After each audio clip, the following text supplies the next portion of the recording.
We are here for the Game 19 recap, and my goodness, well, the game was closer than that 17-0 score.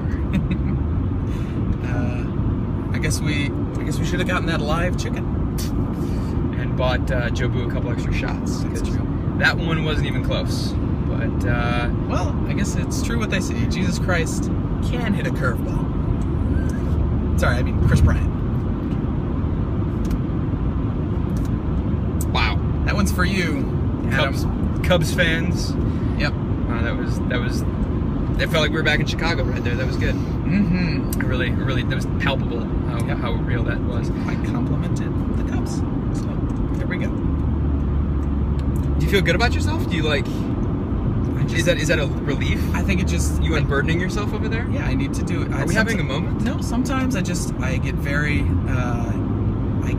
involved in my dislike of the Chicago National League team, and sometimes it's healthy to just like appreciate the good things in life. Are we not calling them by name anymore? Maybe not. Maybe that'll be my new thing.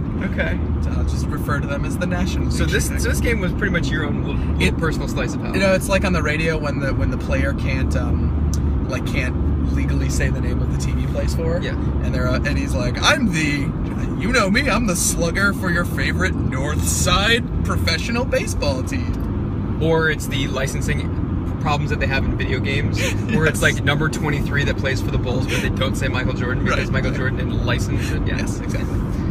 Well, sorry. So yeah, what did you think of the flow?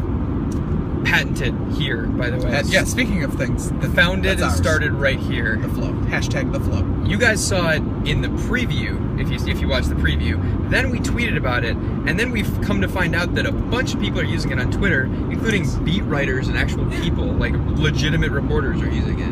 Which, by the way, go for it, please. The whole reason we said it is we think it makes a lot of sense. Yes, but just credit. 30 and 30 for 30. That's all. Credit where credit's due. That's all we're asking for. Speaking of Twitter, we had a little. We were like the damsel with two gentlemen callers fighting over us today. Why is that the metaphor that we're? I don't know. It's the metaphor I'm going with though. We had both the Cubs. Sorry, you could. We decided to, as we tweeted out, we did not know what team to root for. Most specifically because the Indians are part of the AL Central and fairly, as such, sort of rivals against the White Sox. Meanwhile, the Cubs are, well... Yeah, they're the Cubs. Oh, you said their name. I thought we were doing that. They're the North Side baseball team from the National League. In Chicago. Yes. So because of this right here, we didn't know exactly who we should be rooting for.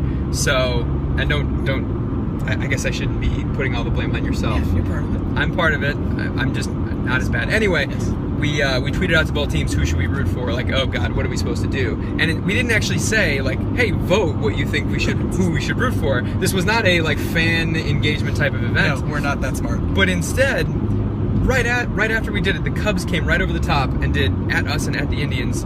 You should root for us, duh. Yes. And then the Indians played back, and the Cubs played back, and the Indians played back. And meanwhile, this all happened, and Brian and I are walking the stadium, so we had no idea this had happened until we checked Twitter an hour later and find like 7 consecutive tweets from these teams, like going back and forth, and then being like, "Hey guys, we need a decision here," and that was very interesting. So yeah. Well, and they were tweeting back gifs to each other. I was gonna say gifs, but it's gifs, right? It's the hard G. You were so close to doing it. Yeah. So it was very amusing, and we were a part of it. So you're welcome, guys. We gift with them. Yeah. So the flow. Yeah, the flow. Better than I thought I'd like it. Actually. Better than advertised. I agree. I personally liked it was sunken in, so kind of when you walked in from center field, you basically were on the porch to watch the game. I liked the renovations that they made to the right field side for the most part. Now, in fairness, they made some renovations to the upper deck in right field, which, well, if you're looking for a good proctologist, I suggest looking up in the upper deck in the right field side. Somewhere around the 416 sign, you'll find a good one. But otherwise, like the corner bar that they made in the bottom is a big fan favorite. What I really thought was cool was the double-decker kids area, like kids and family area that they have on that side. And that was easily, that plus the outdoor section was easily the most extensive, like, family and kids section we've seen of any ballpark. Yes. Maybe not the most, but it was one of the most. And the kids section had an inside portion that was air conditioned, which I imagine parents love. Yeah, and it was very interesting. They had a restaurant, an entirely glass-fronted restaurant in the left field side. They had Heritage Park, which was a Hall of Fame, but like an outdoor Hall of Fame. Yes. That was in center field-ish. That was very cool. I like that. How much was it again? It was free. It was free, Tim. Interesting. If we're keeping track at home. Those of us who are keeping track at Yes. home. I believe we call that the Communist Manifesto there. Our Communist Manifesto. That's what we're keeping track The of. only manifesto I follow is I forgot it already. Matheny? The Matheny. How can you? How dare? Because I'm driving. I'm driving. Do it the right way, Brian. sorry. St. Yes. Louis, the Cardinal, they do it the right way. They do? Well, it seems to be working for him. The Matheny Manifesto.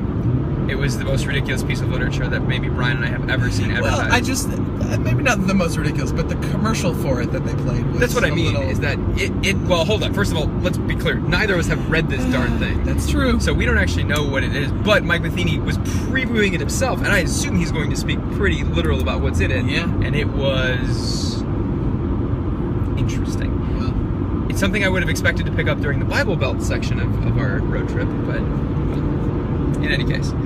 What else was there about Progressive? we liked, so they had in the right field of the corner, that bar thing. Right next to that, though, Oh, your dad's beer. was a booth called Your Dad's The Beer. best.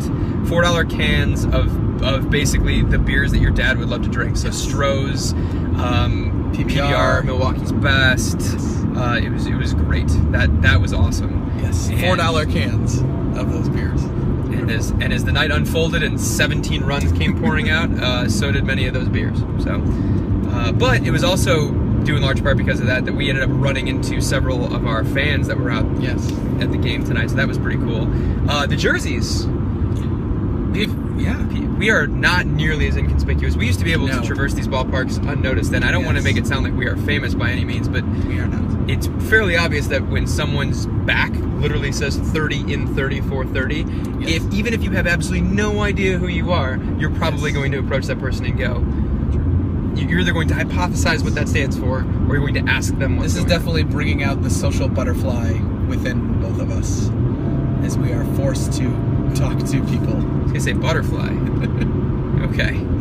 That's what we're calling it. Yes. Well, I guess we're forced to talk to people that don't know what we're doing. It's awesome to talk to people who like talk to us on Twitter and come out and find us. That is like so cool. But other people will just like stop us on the Which happened several times today. Yes. But other people will just stop us like in the concourse and be like, "Hey, tell me about this jersey you're wearing. What's going on with that?" And so we get to explain to it, which is a fun experience.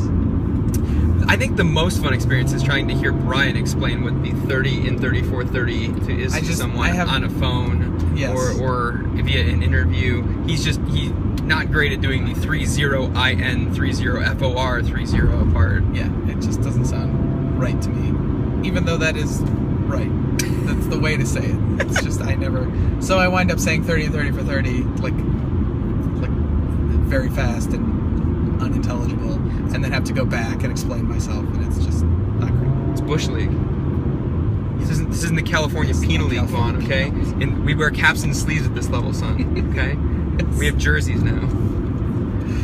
We do have jerseys now. Yes. So in any case, a couple thank yous. First one, big one to Devin, Yes. a coworker and friend of Yes. mine who hooked us up with his season tickets that were very nice. Brian, I believe you remarked during the game. He's The best. a registered criminal, isn't he? I don't believe so. Well, he ought to be. So, just kidding though. What did you actually remark during the game? That those were the best seats I've ever had at a baseball game. So high praise coming out of Mr. Brian O'Connor over here. And big thanks to, of course, everyone that tweeted at us that wanted to come out and meet us. Hopefully we met everyone that wanted to, but we met a bunch of people also that had no idea about our trip and are now hopefully following us. Yes. So that's very cool. We are headed, it is 1 a.m, we are headed to Baltimore to stay with a friend and hit the Nationals tomorrow. What do you got to end us here? Tim, I just got one thing to say to you. Strike this guy out.